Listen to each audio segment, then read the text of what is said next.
Welcome to UPLEVEL, Real Health, Real Talk with Dr. Jenna Blasi. I'm Dr. Jenna. I spent years crafting ways to help women thrive, and I want to help you do the same. On this podcast, we dive deep into health at every level, focusing on the mind, the body, and the spirit. This is where real conversations meet transformational wellness. We'll be talking about all the things that truly matter, from nutrition and fitness to lifestyle, mindset, and personal development. Plus, the real deal on managing stress and navigating menopause. So if you're ready to elevate your health journey with authentic, transformative insights, you're in the right place.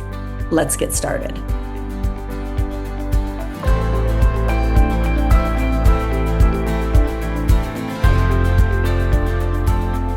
Hello. Welcome back to UPLEVEL. I am Dr. Jenna, and today I want to continue with kind of the theme that we started last time, just really looking at this time of year, and we're going to dive into stress, your schedule, your nervous system, and how to really stay regulated when life gets full.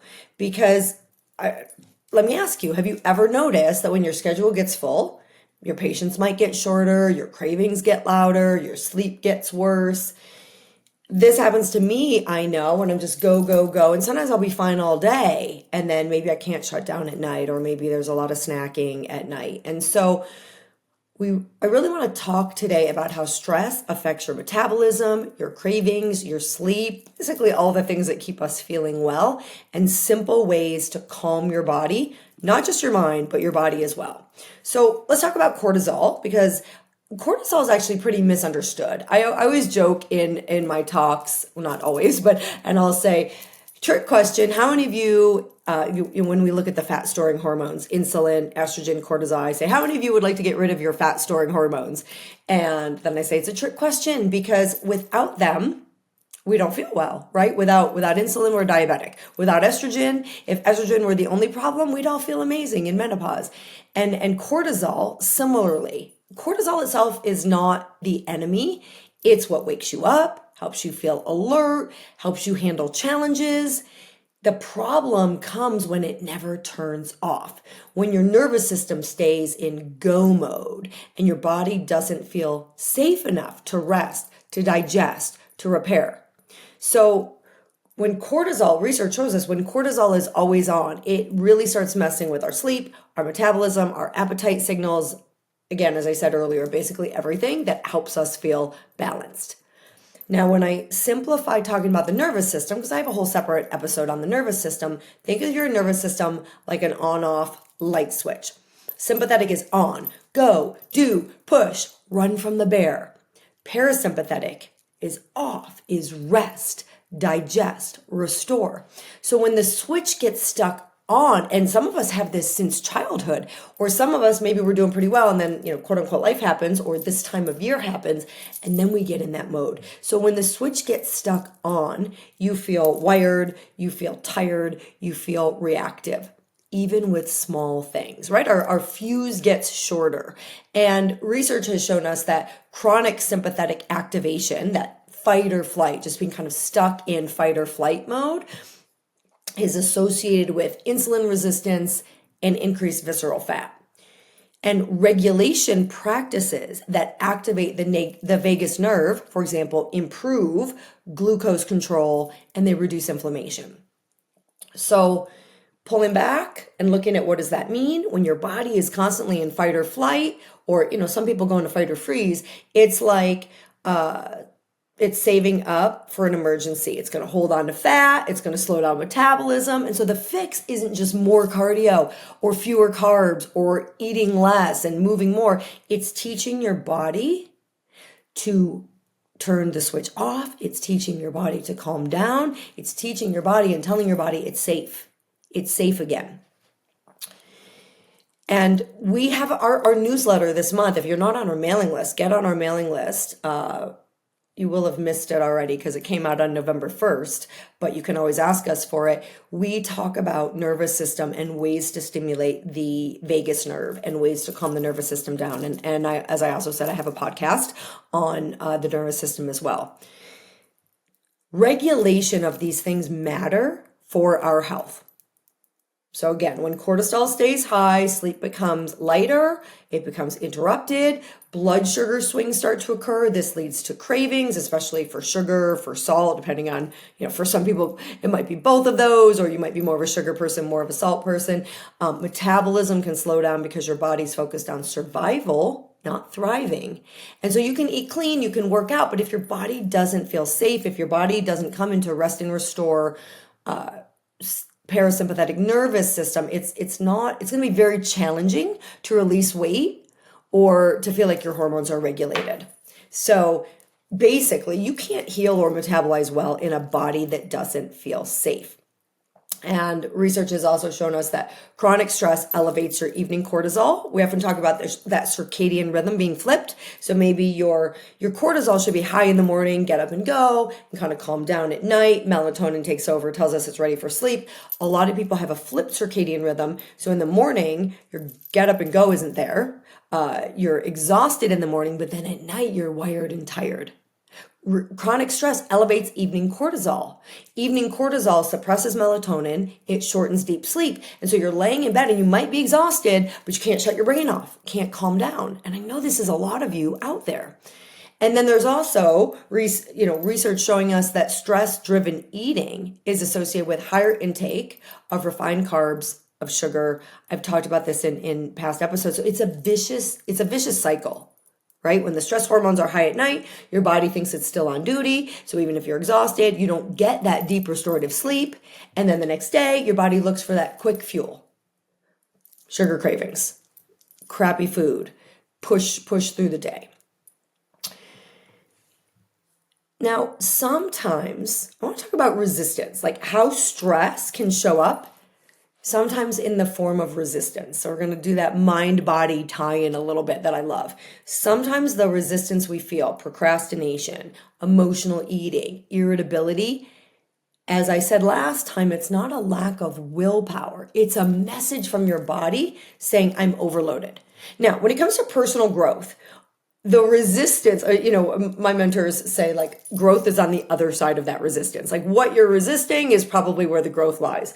But in this case, when I'm talking about emotional eating, irritability, it's your body maybe saying, I'm overloaded. My system is maxed out. And then your brain goes into protective mode. So the more regulated you are in getting deep sleep and emphasizing making sure you're in parasympathetic nervous system mode a decent portion of the time, the more access you have to clear thinking, to patience, and to follow through. It is not about pushing harder. And in fact, true success is not about pushing harder because we can get in that grind, but when we get in the flow, to get in the mindset piece of like working with the universe, working with our higher selves, it actually becomes effortless to achieve the things that we want. But we have to come back to safety first. And so I recommend, and I'm actually going to get into some real life practices here, but like at least some point every day, but I think it's a great way to start the day, calm your mind.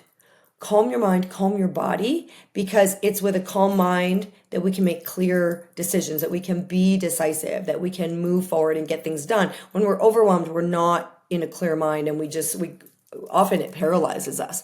So when we look at how to apply this real life regulation, I would say that it's the small practices that work. So let's start with one, breathing. 60-second breath reset, 60-second. Inhale for 4. I just did this with my members the other night. Inhale for 4, exhale for 6. What I like to tell people is you inhale and count up.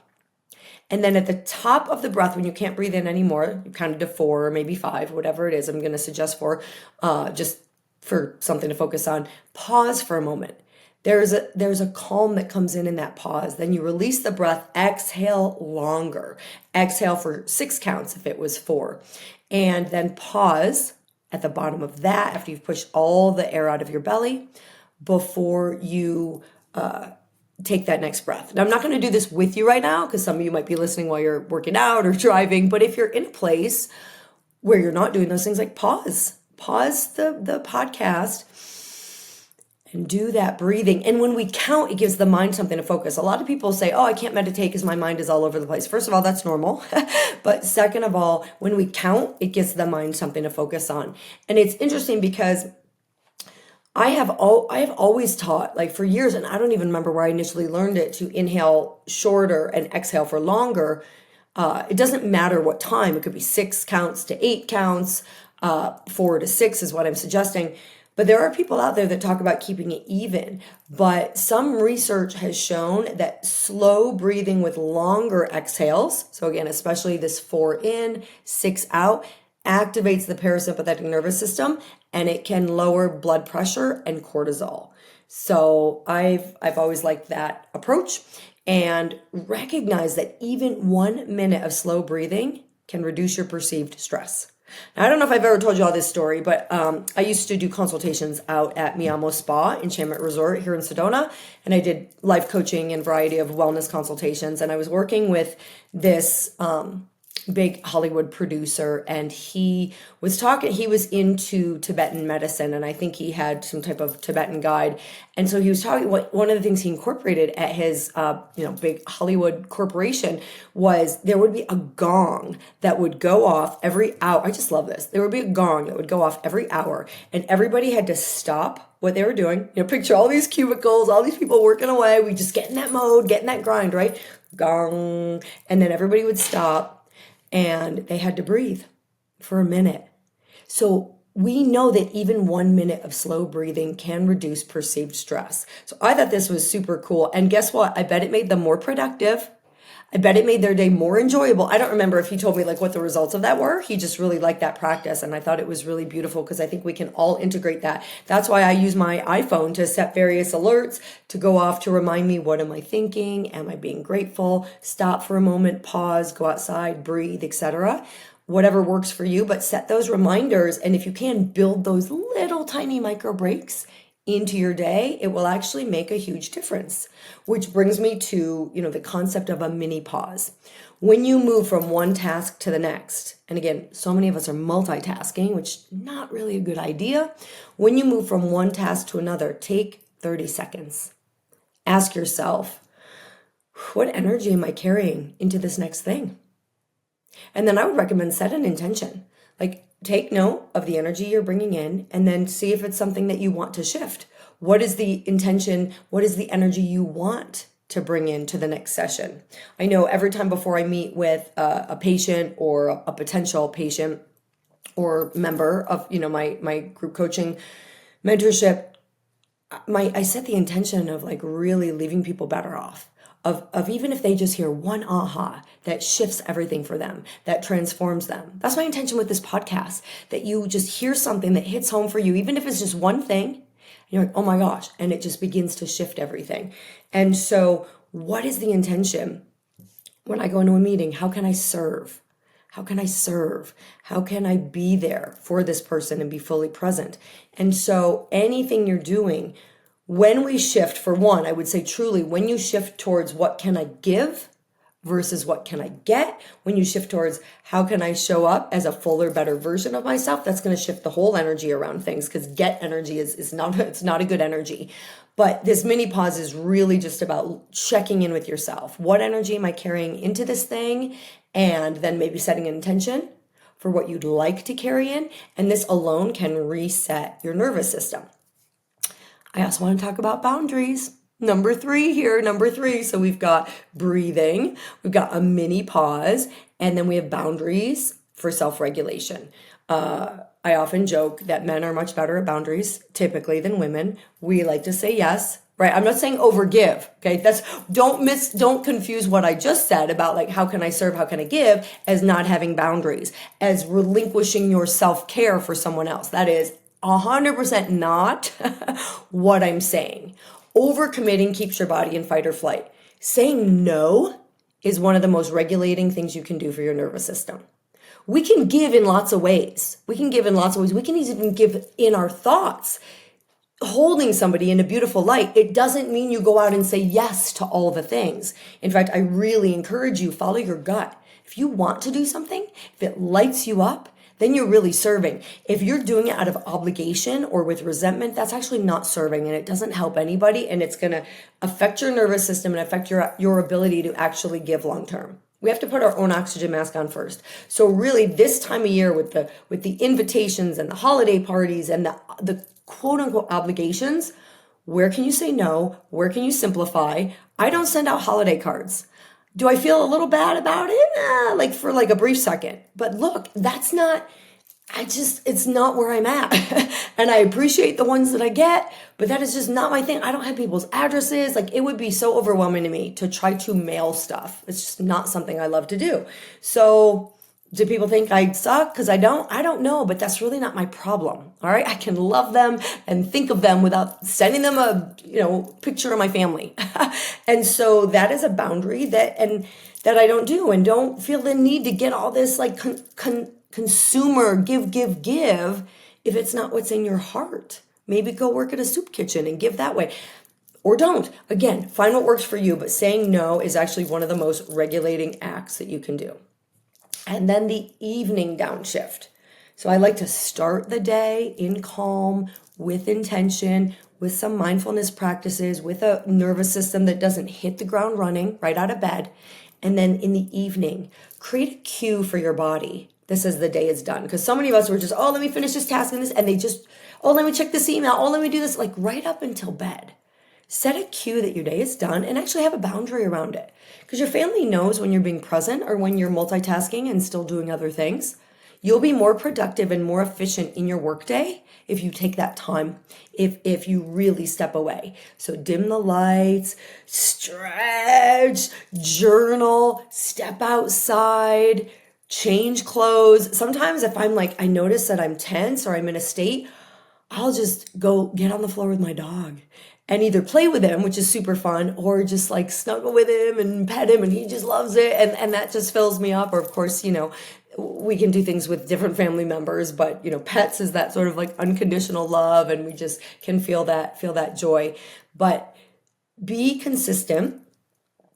And, it's funny, we can change our clothes, right, as a cue. And I feel like that's the first thing I do. Like if I'm out and about, I work from home mostly, but if I'm out and about, first thing I do is like get into my pajamas when I get home. And I'm not apologetic for it. Like this is me, and I want to be comfortable. And so that signifies to me the day is done. I'm in my comfy clothes. And consistency in this way is going to tell your body that it's safe to rest. And you're going to start to calm down. And along those same lines, self-compassion matters too. Self-compassion is so huge. When we talk negatively to ourselves, it's like putting poison in on a cellular level. And even studies show that self-compassion and stress resilience are linked to lower cortisol and better adherence to health goals. As I believe I said last time, when we beat ourselves up and we feel terrible about things, that doesn't motivate us to show up better, because then we feel like crap. We actually show up better when we feel pretty good. So when you shift from self-criticism and self-judgment to self-compassion, even just softening your own inner voice, not listening to that negative self-talk, your nervous system actually relaxes. With one of my mindset groups, we're doing the laws of the universe, and we recently did the law of forgiveness. And it's forgiveness to others, it's forgiveness to ourselves. We're all holding typically some type of shame or guilt over something. We've got to let that go. Just let it go. You did your best with what you had at that time. Forgive yourself, forgive others who've wronged you. That doesn't mean you let people step all over you, but let it go. Your nervous system can relax. You move out of threat mode and back into growth mode. Forgiveness of another person, by the way, does not mean that you are doing it for them. It's like we have this idea, like, I can't let them off the hook. I can't believe they did this thing. No, we're doing it for us. All right, Mary Morrissey, she gave an example of like, you pick up this hot coal and you want to throw it at someone who's done something to you, but really you're the one getting burned. All right, you're the one getting burned. So let's allow ourselves to relax. And so I really encourage you, listen to this again, integrate it, reflect on it. Stress isn't just mental, it's physical.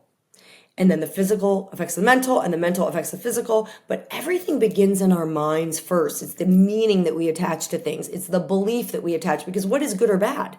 It's the belief that we've attached to it. So when we shift into gratefulness, when we shift into letting go, allowing the emotions, acknowledge them, don't fight them. What we resist persists, but allow things to move through us. Then we start releasing stress in our body. We start releasing stress in our minds. And so regulation, to really drive this home, regulation happens through small, repeated signals of safety. Just like if someone has, let's say you were being really mean to someone consistently, well, they're not going to feel safe with you. To rebuild that trust, to rebuild that safety, it's not like one big, huge event. You can be like, oh my gosh, I'm so sorry, I realized I was wrong. They're not going to instantly feel safe with you. It's the repeated signals where you really show them. You really show them that it's safe, and you repeat that. And I went through this phase in high school. This just made me think of this, and I was just mean to this girl. I didn't like her. I don't know why, and I'm pretty sure I made her life miserable. And then one day I just woke up to like, who am I? What am I doing? And I stopped being mean to her, and I remember hearing her say something to a friend of like, oh my gosh, like she said something to me like normal, like without attitude, without. I don't love that I did that. Here I am, admitting it to all of you. I don't love that's I don't love that I did that, but I'm not going to hold guilt and shame. I did correct it. I did realize it, which is the good news. But if I could remember her name, if she happens to be listening to this, I would love to actually deeply apologize to her. Like truly, if I could remember her name, which I have to say my memory for high school stuff is I have enough, I've jammed enough stuff in my head that my memory for high school stuff has really minimized. But I would reach out to her and truly apologize, because I stopped what I was doing, but I could have turned it around more deeply, right? I could have maybe tried to build back up what I had, tried to break down. So forgive yourself and just be better. We can always be better, but beating ourselves up does not make us better. We've all done things we're not proud of. I don't know if there's any one of us out there that can't think of at least one situation we wish we'd handled differently. And I wasn't a mean girl, but I was for that phase. I don't know what was going on, but I can't change it. It is what it is. So, and then I had a friend commit suicide, and it really just put everything in perspective for me. We never know what's going on with somebody else. So let's just have love for people. Let's just have love. Even like the most bad behavior, so to speak, that most people would agree is not good behavior. You don't know how that person was brought up. You don't know what's going on with that person. So I really try to release judgment and hold love. And really, that's the only way they're going to change. Because if someone keeps feeling just nothing but negativity, they're not suddenly going to become a wonderful person. So anyway, I digress a little bit, but let that hit home for those of you that needed to hear that. Regulation happens through small, repeated signals of safety. Forgive yourself, forgive others. And I'm going to encourage you to pick one baby step, one micro practice that you're going to use daily this week.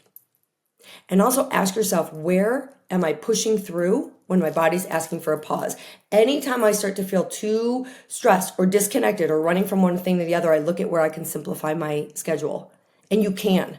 We might feel stuck, but there's always something that we can shift, even if it's something small. So where am I pushing through when my body's asking for a pause? Where am I saying yes when I should be saying no?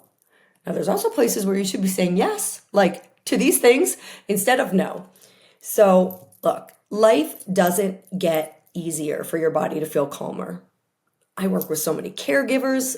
There's so much grief in the world and in our lives. Life doesn't get easier for your body to feel calmer. You have to learn how to meet the moment differently. Meet it differently. We think of gratefulness a lot in November, but like all year round, there's always something to be grateful for. Let's not just do it one day out of 1 month of a year.